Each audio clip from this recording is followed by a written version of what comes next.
Très heureux de vous retrouver dans le camp de ces numéros des Sasa Magazine, votre rendez-vous hebdomadaire d'information. Mesdames et messieurs, bienvenue. À Lubumbashi, un journaliste est mort après une agression. En colère, ses confrères interdisent la présence des politiciens aux obsèques de Patrick Adonis Numbi. Sasa Magazine. Après l'étape de Benaleka, les députés nationaux Thierry Mulumba Pandangila s'associent une fois de plus à la SNCC pour réhabiliter la voie ferrée à Demba. Les travaux ont démarré le 8 janvier grâce à ces équipements. Sasa Magazine. La ville de Kananga sans eau depuis le 6 janvier. Les habitants puisent dans les vallées pour survivre. Ils dénoncent une desserte des façades durant les fêtes. Voilà tout pour les sommaires. Les journalistes de Lubumbashi sont en colère. Suite au meurtre de Patrick Adonis Numbi, ils refusent la présence des autorités provinciales aux obsèques de cet éminent journaliste de l'espace Katanga. À l'issue d'une marche pacifique, ils ont appelé la justice à diligenter une enquête pour arrêter les coupables. Suivez. Nous sommes indignés, nous sommes très en colère. La presse du Grand Katanga en général endeuillée, la presse du Haut-Katanga en particulier très abattue, parce que simplement un des nôtres nous a quittés, Patrick Adonis Numbi, et nous avons le regret de constater que le gouverneur Jacques Yaboula Katou, qui a toujours dit qu'il était l'ami de la presse, nous constatons aujourd'hui qu'il n'a jamais été l'ami de la presse.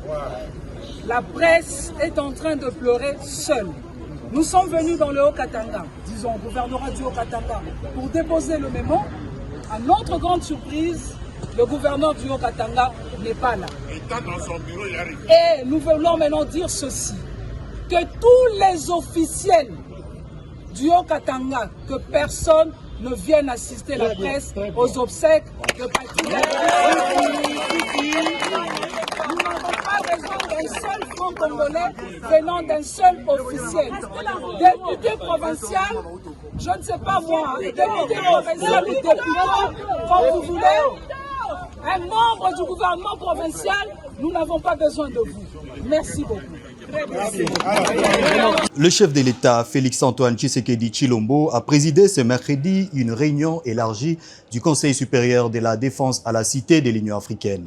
En tant que commandant suprême des FARDC et de la PNC, il a passé en revue la situation opérationnelle sur l'ensemble du territoire, avec un focus particulier sur la partie est du pays. Suivez.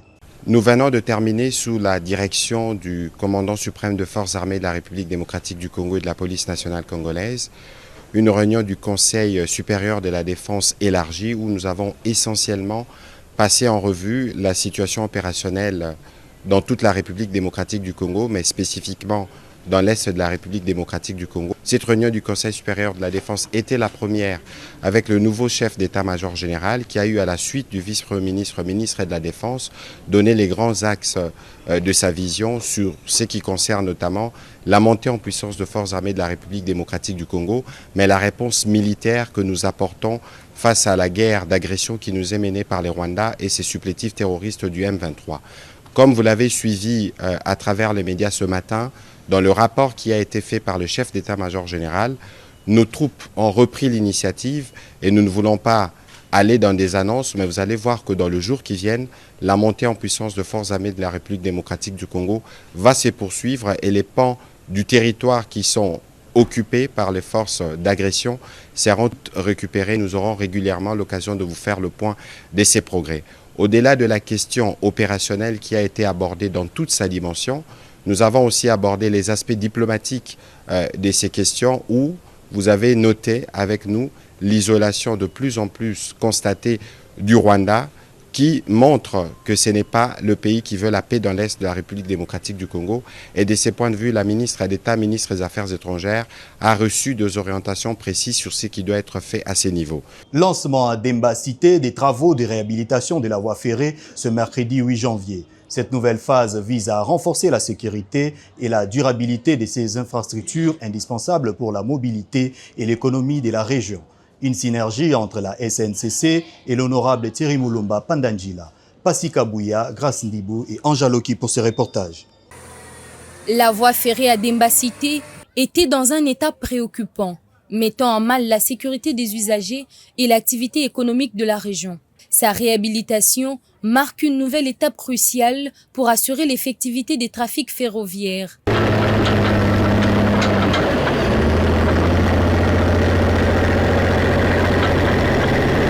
La synergie entre la Société nationale de chemin de fer du Congo et l'honorable Thierry Moulumba Mpanda-Njila travaille sans relâche pour moderniser cette voie ferrée. Cette intervention vise à garantir non seulement la sécurité dans le trafic, mais aussi la continuité des échanges commerciaux dans la partie centre du pays.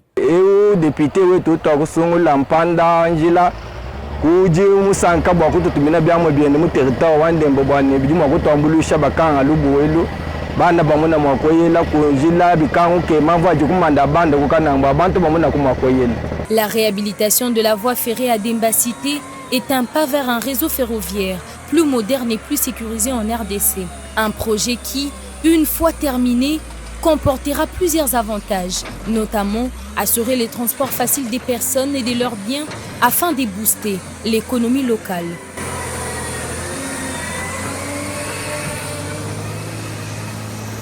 Restons à Kananga où la population manque d'eau depuis le lundi 6 janvier dernier. Les robinets sont à sec et les habitants doivent puiser de l'eau dans les vallées. Pourtant, lors des festivités marquant l'arrivée du chef de l'État, les centres kassaïens se réjouissaient encore d'une desserte régulière assurée par la Régie des eaux. Reportage des Freddy Million Bouéboué, rendu par André Katende. À Kananga, c'est le retour à la galère pour la population. Depuis le 6 janvier, les robinets sont à sec. Pas une seule goutte d'eau potable dans toute la ville. Pourtant, il y a quelques jours à peine, lors de la visite du président Félix Tshisekedi pour le fête de fin d'année, l'eau coulait régulièrement. Mais voilà, à peine le président reparti, c'est comme si tout s'était arrêté. Dans la commune de Lukonga, la colère monte. Maître Alexandre Tchama, conseillère communale, ne cache pas son indignation. C'est vraiment une très grande tristesse qu'une si grande ville qui pouvait disponibiliser même de l'eau dans le centre-ville, mais malheureusement, dans le centre-ville, il n'existe même pas de ruisseaux, nous des sources, encore moins de pluie artificielle. Et cette population est butée à beaucoup de difficultés. Pourtant, on dit que l'eau c'est la vie, mais la vie des Kananga est dépourvue d'eau. Bon, avec l'arrivée du chef de l'État, les institutions ont toujours joué cette malignité de faire la bonne impression d'envoyer un peu d'eau. Et depuis que le président est parti, il n'y a jamais eu l'eau à Kananga. Cette eau vient juste dans le centre-ville, ça fait peut-être 1 heure et puis l'eau part. Mais nous avons des factures qui coupent le souffle.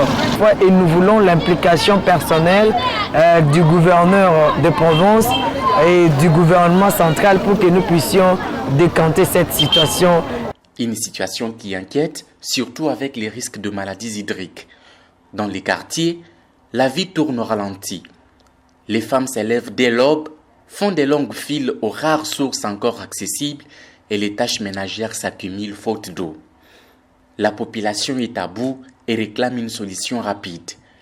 Je dis au président Félix Tshisekedi qu'à Kananga, nous n'avons pas d'eau. Les autorités provinciales sont appelées à agir pour éviter qu'une crise déjà grave ne tourne au drame sanitaire. Skywood, la solution innovante et durable. C'est ce vendredi du janvier 2025, vers 11h, heure locale, que l'avion transportant le gouverneur du Kasaï central a atterri sur la piste de l'aéroport national de Lungandu de Kananga. Joseph Moïse Kamboulou revient de Kinshasa où il était parti pour répondre à l'invitation du ministre de l'Intérieur. Mobilisé comme un seul homme, la population lui a réservé un accueil chaleureux. Accueilli au pied de l'avion par Job Kouindama, vice-gouverneur, accompagné de membres du gouvernement provincial, quelques députés provinciaux et chefs coutumiers, ainsi que les forces sociales et politiques du Kasaï central.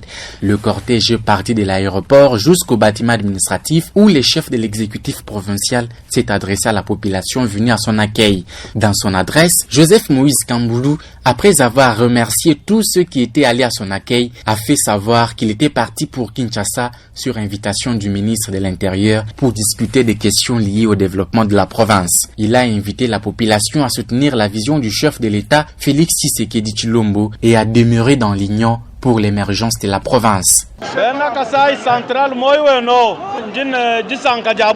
Peuple du Kasaï central, je suis très heureux de l'accueil me réservé. Je vous en remercie infiniment. Vous avez certainement appris que j'étais en mission officielle à Kinshasa sur invitation de ma hiérarchie. Nous avons parlé essentiellement du développement du Kasaï central. Je vous invite à soutenir les actions du président de la République, Félix Antoine Tshisekedi Tshilombo, qui se préoccupe au plus haut point pour la transformation de notre province. Tout va bien et tout ira bien avec sa détermination. Serrons-nous la main dans la main, travaillons ensemble pour le décollage du Kasaï central. La haine ne nous mènera nulle part.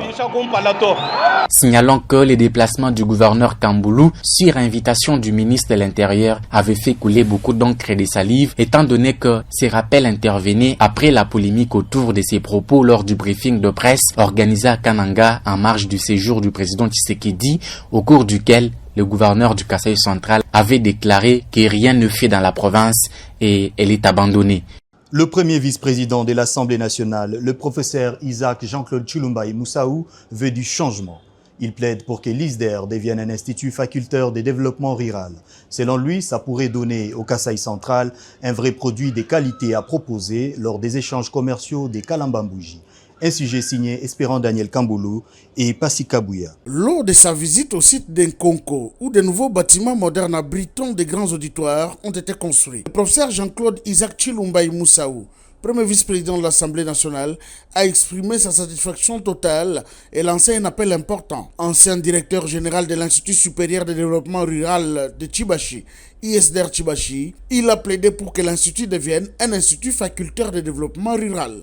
Pour lui, cette mutation permettrait d'organiser des facultés de médecine vétérinaire et de développement rural et surtout de préparer la région à s'insérer dans les échanges commerciaux entre la RDC et l'Angola qui seront facilités par l'ouverture de la route Kananga-Kalambambouji.